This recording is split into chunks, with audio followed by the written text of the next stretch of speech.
Welcome to Timeout 360.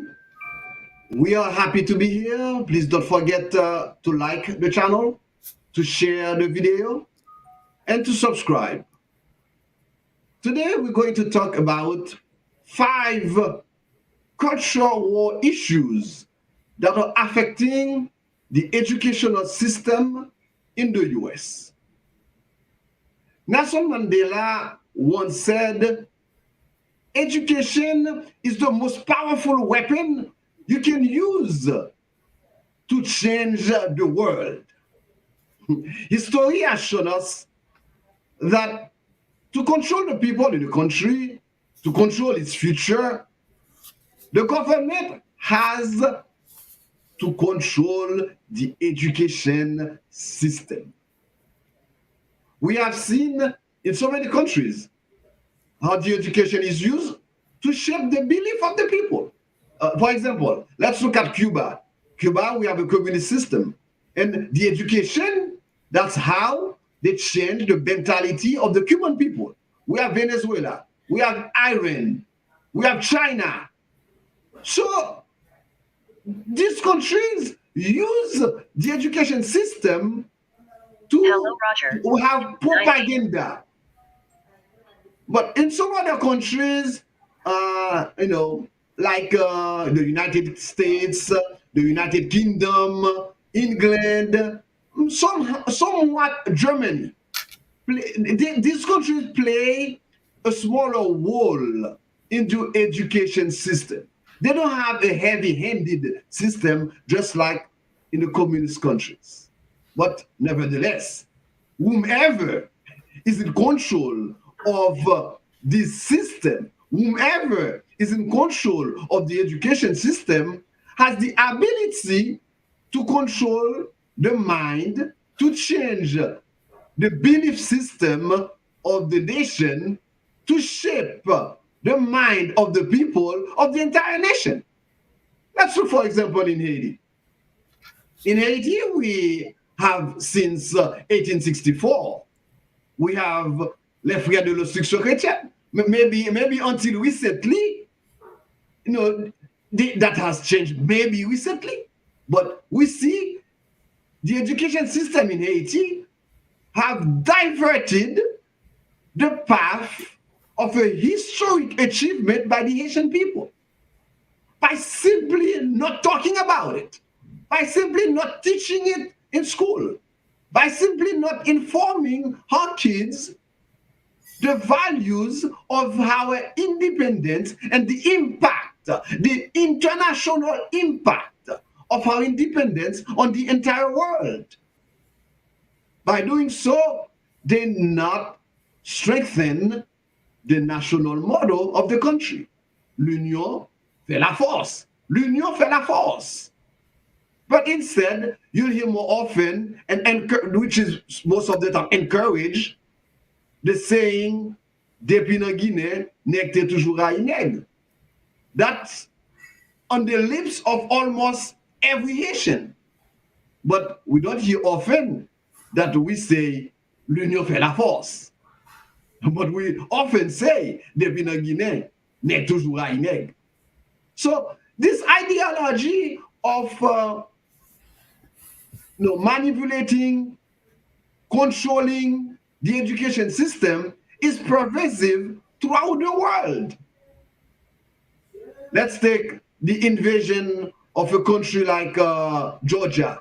Not the state of Georgia, by the way, in the United States. I'm not talking about the state of Georgia in the United States. I'm talking about the country of Georgia, okay, by the Russians. Let's take the colonization of Africa. Lots of countries in Africa were colonized by the British Empire. Let's look at more recently the occupation of Afghanistan. In the last 20 years, the US has occupied Afghanistan. And the main target of the occupation was to change the education system. Once you change the education system, you give the next generation a new set of belief, like democracy, like capitalism, like human rights, okay? So once you change that through the education system, you change the character of the country. Let's take the colonization of the Caribbean countries like Martinique, Guadeloupe, Haiti. They all seek the change of the education system in those countries. And by doing so, my friends, the future of those countries, the course of history of those countries, and the belief system of those countries have changed. Today, we're going to look at the US and we're going to look at the cultural wars that are ravaging the education system in the US. We're going to take the five most important ones. And to do so, we are with us our colleague, Roger Pierre, where we're going to dive deep. We're going to dive deep into the system and explain how those five those five cultural issues are affecting the education system in the US. Roger Pierre, welcome on Timeout. Thank you, Jay. Good morning, and thank you for all the people that are actually connecting with us that are watching this show this morning. And I'm saying thank you to the internet, and it could be morning or it could be afternoon. It depends on where you live. Jay, I'm really happy that you invite me to exchange on that. But there is an issue that you point out earlier that I know we're not going to be talking about Haiti. But the French Institution Chrétienne, uh, this issue there, we know it's been there since 1864, as you mentioned. But the problem I'm having with what you said is where they weren't the only institution that were responsible for our education. I think I think back then we had an institution like the Department of Education in Haiti should have said something, should have done something. I don't think they were the one that take over the educational system. So I wanted to point that out. But I would share with you I understand where you're coming from when you talk about the U.S. when you're talking about the colonization of the occupation, the 20 years occupation of Afghanistan by the U.S. That I can go along with that, and I also when you're talking about the colonization, about the Martinique and the Guadeloupe, the other Caribbean countries, because we've seen that how they force their their education on the system on these countries. So, Yeah, but they force their ideologies on these people. well, I think we can discuss about that. But let's see the 5 points that we are that are interest to us to that are of interest to us today. So those 5 points, those we're talking about the culture war, and we're looking at those 5 points. Even though we are not going to develop all of them, but I think school choice, for example, is one of them. School choice, school prayer, okay. School education, sex education. Excuse me, sex education is a very big subject, and also textbook adoption, and also school charters. So these are the five, for me, the five main points that we need to go over this morning. Mhm, mhm. So, But you know, Roger, it is impossible to separate politics from education. Okay, we have politics has infiltrated the education system for the longest. You can look in the 1960s where some books that were talking good about slavery, that was saying slavery was a good thing, slavery was a virtue, and all this kind of stuff. You can see in the 1960s we had to abolish those books in the in classrooms. We can look at in the past as well some hard button issues that were used in the past, like evolution versus Christianity. Or were human beings created by God, or did we evolve from monkeys? So the Darwins and the Christianity were fighting to take a place in the education system in the US. But now there's a vitriol right now. Well, there's a vitriol. It's like there's a hatred. If you believe in one set of system, it's like you are hated. People wants to kill you. People wants to murder you. That's this hatred is very bad for the system, and it's changing the way education is done in the US.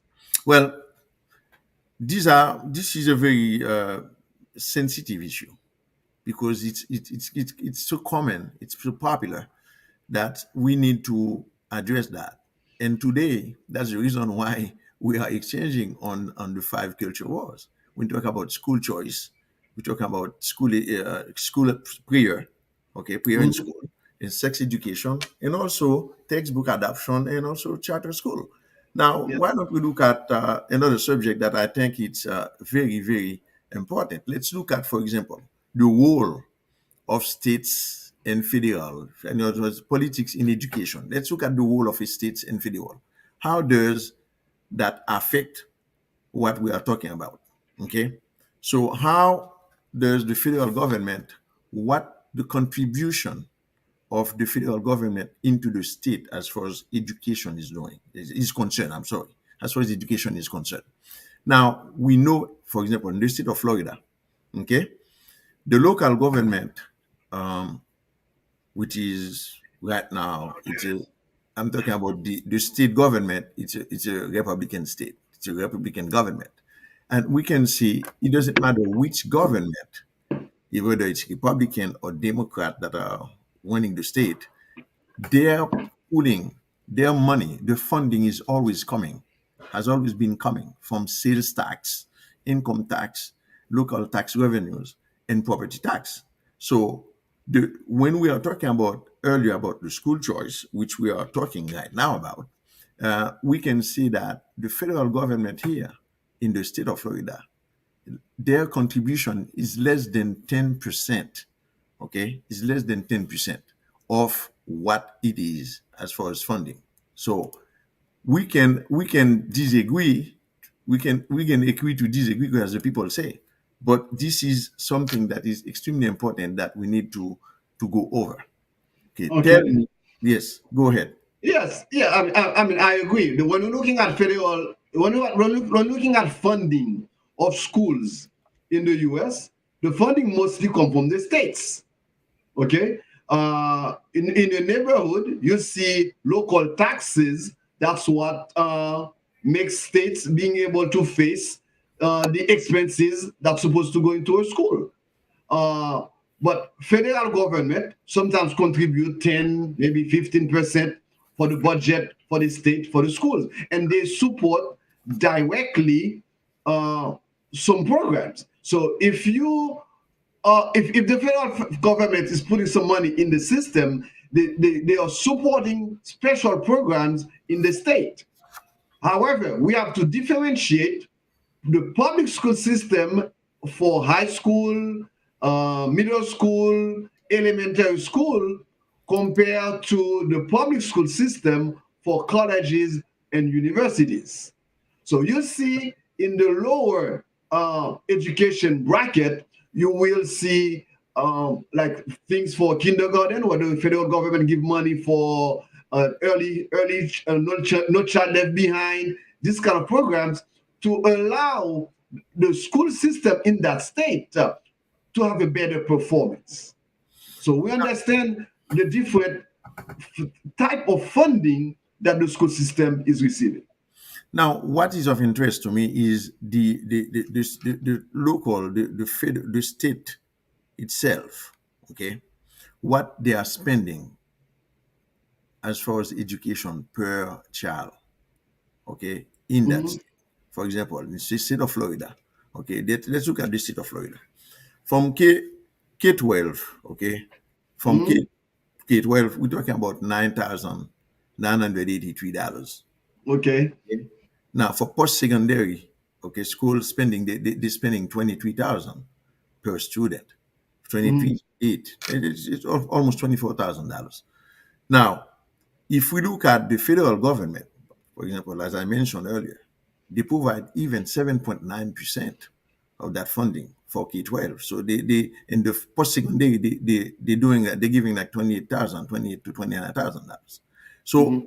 these, earlier we talked about the way they want, we're saying politics into government and things like this. So we can see those state, when those states spend that kind of money, it Mhm. doesn't say it's for every district everywhere that's putting that money.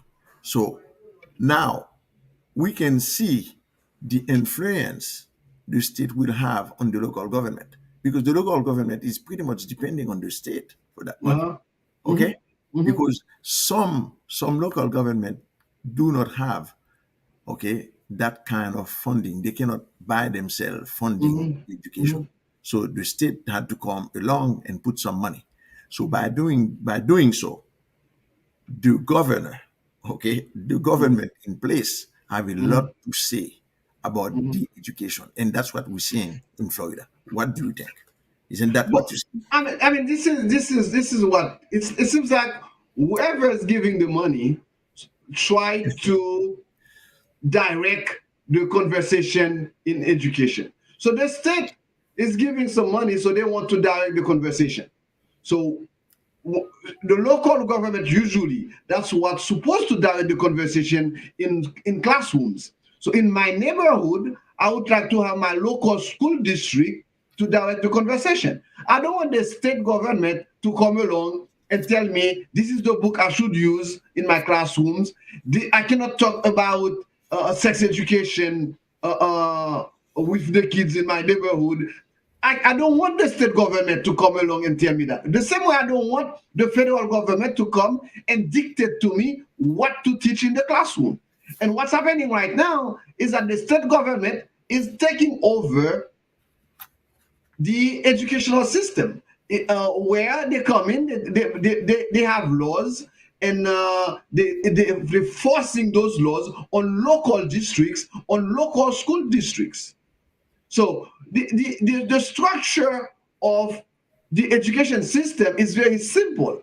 You have the federal government who's providing some funding from some specific programs, maybe programs that are on in a minority neighborhood, underfunded populations. You have the state government who's supposed to oversee the education of the state in global, but the laws, the selection for books, what's being taught in the classroom, supposed to be decided by the local county school districts, by the cities, by the towns that are with people who are directly related to us. The school district on the board, it might be one of your friends. It might be one of the family members. It can be anybody that's in the neighborhood. That's what's important. That's in the neighborhood. So I really disagree with when I see the government, that the state government is infiltrating the local school systems and dictating what needs to be done. Well, I think parents have a lot to say in that. But as we can see, we have example that is very touching. It's something very recently done in Virginia, for example, Uh-huh. where the governor in Virginia, Youngstown, I forget the last name, I cannot say the last name properly, but uh, he came out with critical race theory, okay, because of Thank the you. new switch, the new switch. He switched that, okay, Uh-huh. to bring out that new things, critical race theory, whereby we're not supposed to be talking about the past things, especially when you're talking about slavery or what contribution whatever the black has done. They don't want to talk about that. And They what don't. what no, they don't want. But what happened? Mhm. He won. He won. He He won. focused. Yes. He focused Mhm. on that and win Mhm. the election. Mhm. So what have we seen in Florida, in the state that we are But living? before you go to Florida, hold on your thought. You see, young king in Virginia focus on the anger of the parents during the COVID lockdowns, because at that time the parents had a chance to to get involved with the teaching of the kids. And I think the anger was mostly directed at the government, because now the responsibility of teaching the students fell on the shoulders of the parents at home, who were obligated to do homeschooling or virtual schooling. So the parents really see that the teachers in the classroom are having a difficult time with their own kids, and that anger, I think, the governor used it in Virginia to win that election. So, see, not to change the subject, the fact you mentioned COVID, this is so amazing how COVID changed things, the framing, the thought Mhm. framing of people. Okay, Yes. yeah, because COVID has a big effect on that, and you just mentioned it. Okay, so what's happened now? We see it's being followed through by our boy here, by the Mhm. governor here, okay, Mhm. which came out and said, even classroom, they're talking about to take books out of the libraries. So for our kids not to know anything about critical history, not to know about this story back then. So Mhm. the governor of Florida, for example, DeSantis, Yes. he's like he's campaigning on that. Okay. That's what they're all doing. That's what they're all doing now. Mostly the Republican candidates. They are focusing on things that do not exist in the system, and they are creating an issue to make people angry. Recently, there was an interview that former President Bill Clinton gave, I think, recently, where he mentioned exactly where the Republican Party usually picks up a subject, a cultural war, and makes people angry about it, so that they can arouse their base and get them out to vote. But it doesn't matter if it's true or not. Doesn't matter if it's a lie. Doesn't matter if it's not true. But they just want to arouse the emotions and get people out there. And we have to watch out for those midterms, so that education does not become an issue the same way it became an issue in Virginia. Well, we know that, and that's why we are talking about it. It's important to realize, for people to realize that we have to get involved. When I'm saying we, I'm talking about the parents got to get involved if they want to put like a stop into it, because they do not. Some of us do not get involved. Okay, and it is important that we continue talking about this thing, because this is the basis that for the future of any country that's coming from the educational system. So In education. Yeah, what Mhm. Roger, in our community, Roger, the parents are scared. The parents don't have time to go to the school board meetings. The parents sometimes think working is more important. They have to work. They have to put the time in so they can, get the paycheck. So the people who have time, or the people who are housewives, where the husband is a professional or the wife is a professional, one of them can stay home to take care of the kids, to look on the kids, what they're doing, and they have time to go to the school board meeting and raise hell. Because some of these parents go there, they're really raising hell in those local districts meetings. So, but the minority parents, the parents will go to work because they have to put food on the table, either because they are single mothers or single fathers. They might not have the same power and the same time available to go to the school district meetings. So we need to build a coalition where we can support those parents and represent them in those meetings, being able to bring them the subject straight to their home, straight to their ears. So they know they have to participate, as you say, in the education system. They have to get involved. That's very important. They have to get involved no matter what. So that's why we're asking people to share that, to share this, to subscribe to that channel, because the channel is there for that. We are talking about issues that are important, extremely important to our community, and we want people to not only sharing it, but get involved. Get involved. That channel is there for, as we said, for education. We look at education, we look at culture, we look at politics, we look at everything that is important in our people's life, and they need to understand that.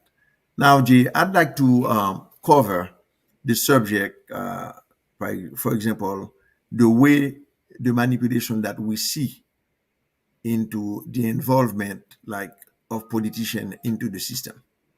This is very heartbreaking to me, Roger. This is very heartbreaking to me because I've seen the first time I've seen that in politics in the U.S. where national leaders, level of governorship, level of presidential candidates are getting involved and supporting local district school members. The Well, reason they're doing that is because they have an agenda they want to push. So they're supporting the people they want to take power in the local districts so they can push that national agenda. well, you see, we mentioned that before. I think they were looking at the model that Young can use in Virginia. They see that they get result and good result because he won the election. But then they said, you know what? Let's go ahead and see. When I'm saying we know what, I'm talking about the party, the Republican Party using it now. Saying, you know what? Let's use that throughout the local district. And that's the reason why they get involved so much into the local government, the district, local district, where now the influence it's real. It's real because you've never seen that before, as you mentioned. But we understand why they're doing it because they have get result. Politicians use everything that they can get result. Okay, and that's why they call it science politics. Science. This is a science. It's political science. That's why they call it political science. It's a science. So these people, they don't do things like the guessing. They know exactly, they can measure it. They know exactly what they want to get as a result. Okay. And we see it in Virginia and we see it's happening here and it's going deeper and deeper. Okay. Yeah, So, I mean, it's not going to change. They're going to use those wedge issues. They're going to use those cultural war issues to rouse up the base so they can get them out. So if you're looking at the five issues that we mentioned, one of them is school choice. What is school choice? School choice in Florida is it's not a big deal in school choice in Florida, but the way they're using school choice in Florida makes parents angry, makes the funding system, everybody's like they're fighting each other. School choice basically means a suite of state programs that allows families to use public resources to receive education outside of the neighborhood schools. What does that mean?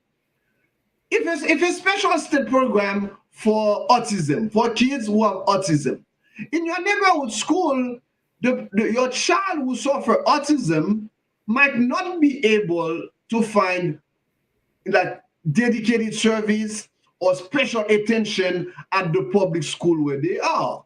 So they might use the funds to go to a school outside of the district to take service.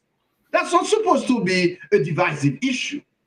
But the divisive issue becomes necessary when people are looking at where the money is coming from. If it's if the school is funded by local tax payers, which is tax on houses, if you have a tax coming on my house to fund the local school in my neighborhood, why should I take that money and then transfer it to another school which has a different tax base for my child to go to that different school?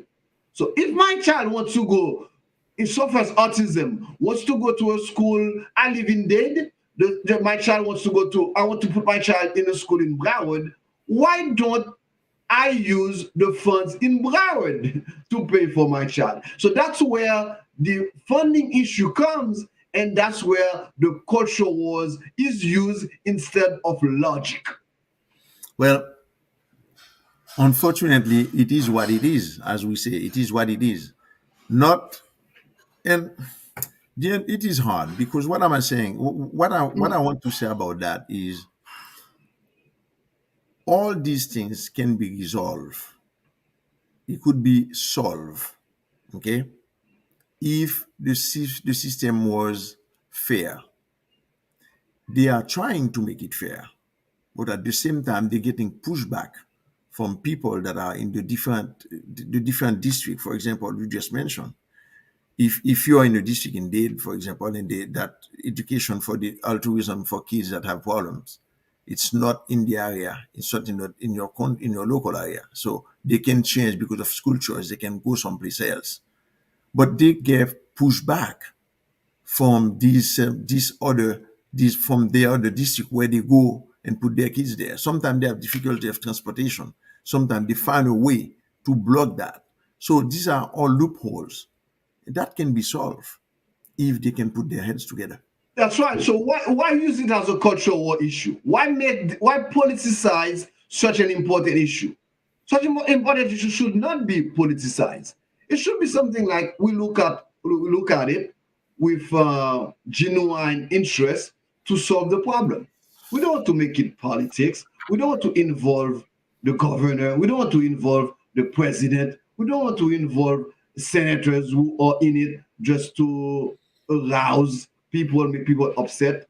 Doesn't matter if I'm a Democrat, if I'm a Republican, if I am an independent, if I'm a libertarian. School education is there for everybody. School choice should be something that's available on a case by case basis because you don't want to drain the funds of a local public system and then send that money away to another district. So that's going to crush the minorities. The minorities are going to be crushed. In a wealthy neighborhood, there is enough money to spend on computer labs. There's enough money to spend on special programs. There's enough money to spend on after schools. There's special money to spend on almost everything because the tax base is higher.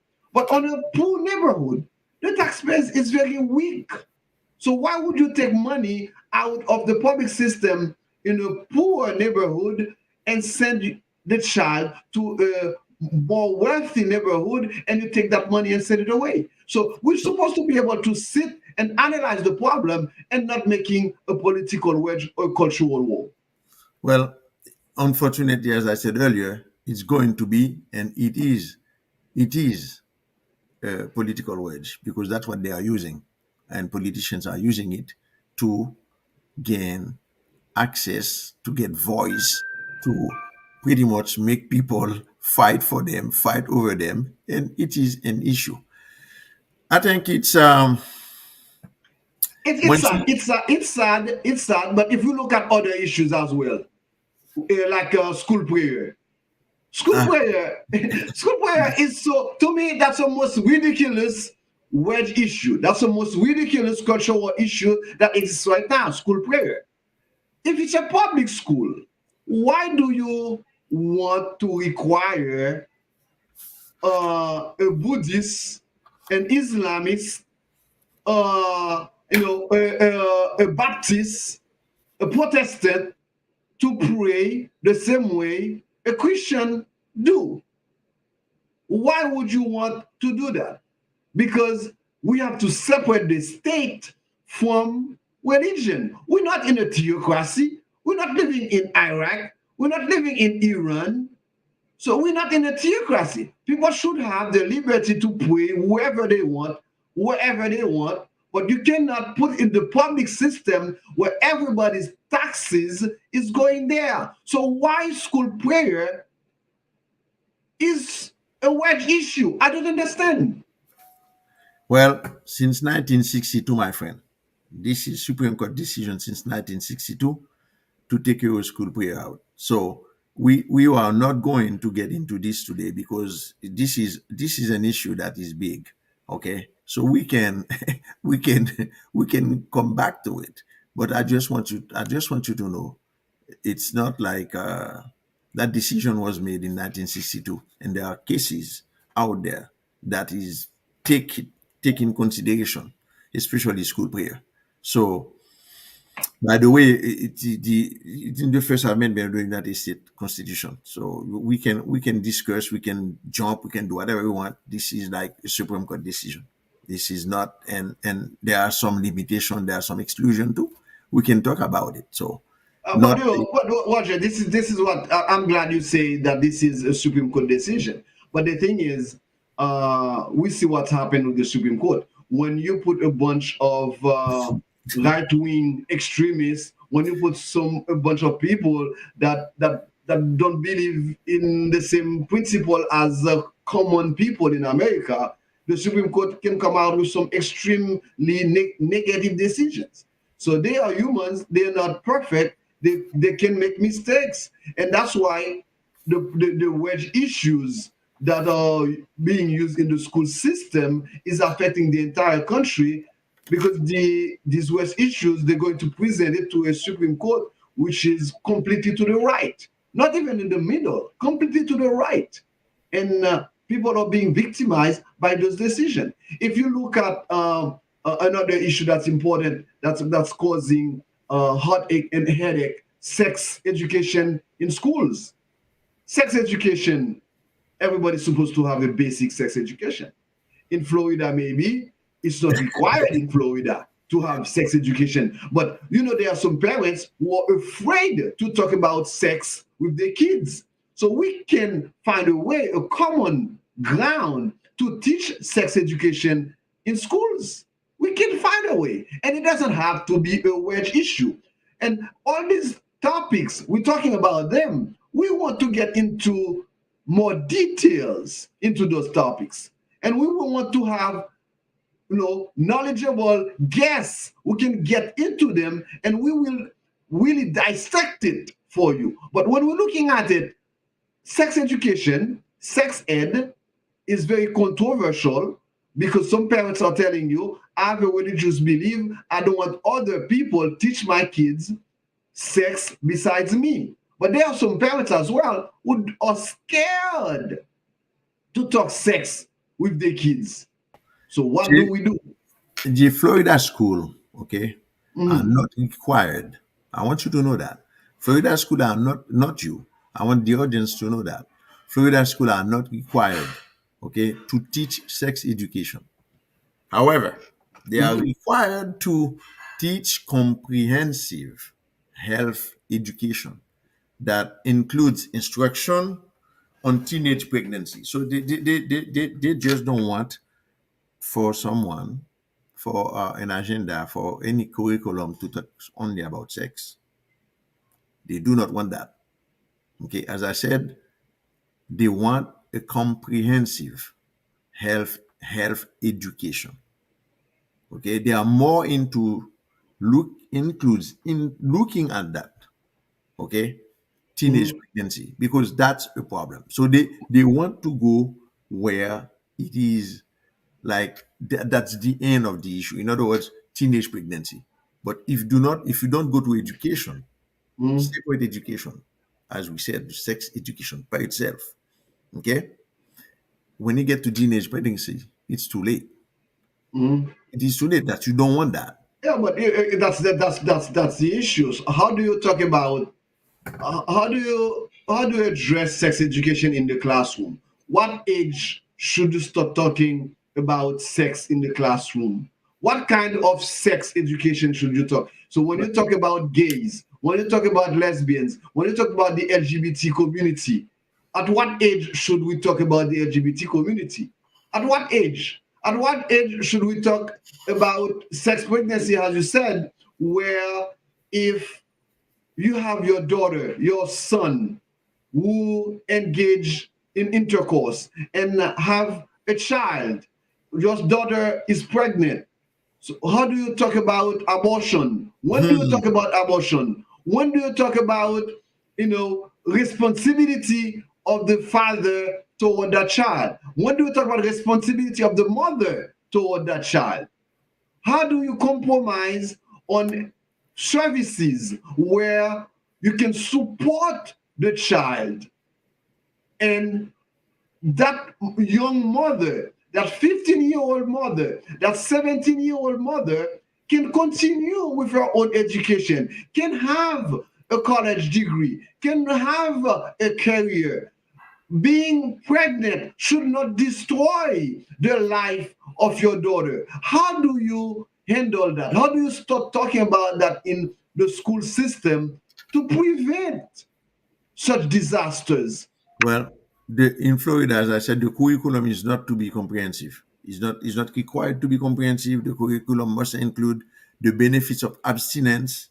The curriculum must include the benefits of abstinence as at the expected social standard. In other words, if a school choose to talk to teach further things about like age, HIV/AIDS, instruction must emphasize the benefits of heterosexual, the marriage, the men Men with and women. Uh-huh. women and men, heterosexual men and women, stuff like that. So this is the it's not something that you could. This issue is so deep. Okay, when we're talking about sex education, that need to be taken. We need to have a special edition on that alone and get some expert I with mean, us. definitely I You see agree what I'm with saying? you. Huh? Definitely I agree with you. Yeah. I agree with you. We're going to have experts on these subjects, but Yes. when you look at the subject in itself, I'm trying to understand, why is it a wedge issue? Why do we make it a cultural war? Why do we have to fight to the death for such an issue where it needs to be logical, it needs to be comprehensive, it needs to be addressed in a methodological manner? Let's look at the issue of textbooks in classrooms. Some textbooks right now, you see governors, you see Republicans, they go in libraries, they encouraging the parents to sue school systems for what they're teaching in the classroom. If you talk about the "Don't Say Gay" bill, that's how the opponents in Florida call it. Uh, Yeah. if you talk about the "Don't Say Gay" bill, which allow a parent to sue the school system if that parent does not agree with what is being taught in the classroom. What about if I don't like what being taught? What about the PTA meetings? What about going to the school boards and argue your point? What about if the majority agrees? What about voting? What about if the majority agrees? Then we could go with the majority. What about that? Why does it have to be the group of people who scream the loudest? What it has to be the people who threaten more that get their way? Why is it like that? You're touching a big point. There is one point that you're touching here. You're touching voting. Voting is a huge point because we know this is the only place, this only point that we can change, that can you can change the pretty much the course of what's going to happen. It's through Mhm. voting. So you mentioned that. Should people go out and vote? Everybody that that is against, because sometimes they don't even look at the agenda of these people that are wanted to win the office. I mean, That are so, wanting to. sorry to interrupt you, Raj, in that sense. Voting is great, but if in the school system they don't even encourage you to go vote, if in the school system the topics that you're supposed to know they hide it from you, if they don't want you to know about Rosa Parks in the school system, what are they going to teach you? What's going to motivate a young black person to go vote when they don't even know the history about Rosa Parks? That's the reason why you went back to it again, and we need to we keep going back to it. That's the CRT issue. Okay, that's because of CRT, critical race theory. So if they don't teach that, then quote unquote our black student, our black school, I mean, the kids will not know about it. So in voting, Mhm. they're trying to make it easier for them to But align to what's going on. but Because guess what? Mhm. But guess what? Guess what? CRT is not something that will be taught in kindergarten. It's not taught in elementary school, in middle school, or high school. Even colleges don't teach the CRT theory. We're not supposed to confuse history with CRT, and that's what most people are doing, and that's why we have the culture war. The fact that I'm talking about Rosa Parks, the fact that I'm talking about Martin Luther King, the fact that I'm talking about the consequences of slavery, the fact that I'm talking about what happened in Tulsa, that doesn't mean I'm talking about CRT. It's the culture. It's the American black experience. That's what we went through. We are supposed to talk about it to the kids, even in kindergarten, to tell them this is your history. So this is not CLT. This is our history. We're supposed to know about Toussaint Louverture. We're supposed to know about Jean-Jacques Dessalines. This is our history. Why are they preventing us to know about our history? Well, they can manipulate you easier if you don't know. That's the answer. That's my answer. You could be manipulated easier if you don't know about your history. You don't know where you stand. You don't know who you are. So therefore, manipulation is easier. They could manipulate you whenever they want, however they want. Okay, that's my position on that. Okay. But Anyway. Roger, in the past, there were some books that were taken out of the shelves from classrooms. Mhm. Like I was saying, in the 1960s, when the movement of civil rights was at its peak with Martin Luther King, we saw that there were some books that were taught glorifying. They were glorifying slavery. We know that these books were pulled out of classrooms, and we understand. Me as a black person, I understand these books needs to be taken out. It's like you will have the Holocaust being glorified in classroom. You cannot glorify the Holocaust in classroom. That was a murderous, in a genocide event. You cannot glorify, the Holocaust. The same way you cannot talk good about slavery. There was nothing good about slavery. So some books have to be taken out. However, we see there was a balance between evolution and Christianity. They decided both of them needs to be taken out of the classroom. We think we can talk about Darwinism outside of the classroom. We can talk about Christianity outside of the classroom. We're not going to teach Darwinism in the classroom, but as science, we can mention the concept as science the same way in some religious classes or in some how would I call it, psychology classes. We can talk about Christianity, you can talk about Darwinism, but they have equal time. They have equal time for the student to be exposed to those topics. So again, these subjects, we need to approach them with intelligence, we need to approach them with sensitivity, we need to approach them with common sense. The fact that a party is using them as wedge issues, is using them as cultural wars to be able to win in an office, a political office, that is destroying the school system, that is destroying us as a people, and it's erasing our identity, and it preventing us from getting to the right side of history. Well, my friend, we're coming to the end of our program because as I said, we will have specialists coming and get into these subjects because we need to clarify a few things. Okay. For today, we are going to say thank you to everybody that was watching, and we want them to what? To subscribe, to share, and ah, the word Subscribe, share, like the page. and Let people know that these issues are important. And if you once you like it, you understand what we're saying. stay with us, stick with us, because we will get into the details of this subject matters, and we want everybody to understand what's going on in our community, and you need to get involved. So, Roger, that was a pleasure for me to be with you today. We will end this podcast at this point. Have a nice day, and I hope we meet again with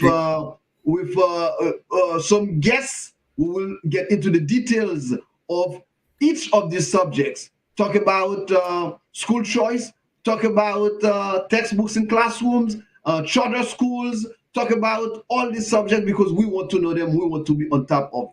Thank you. Have a nice day.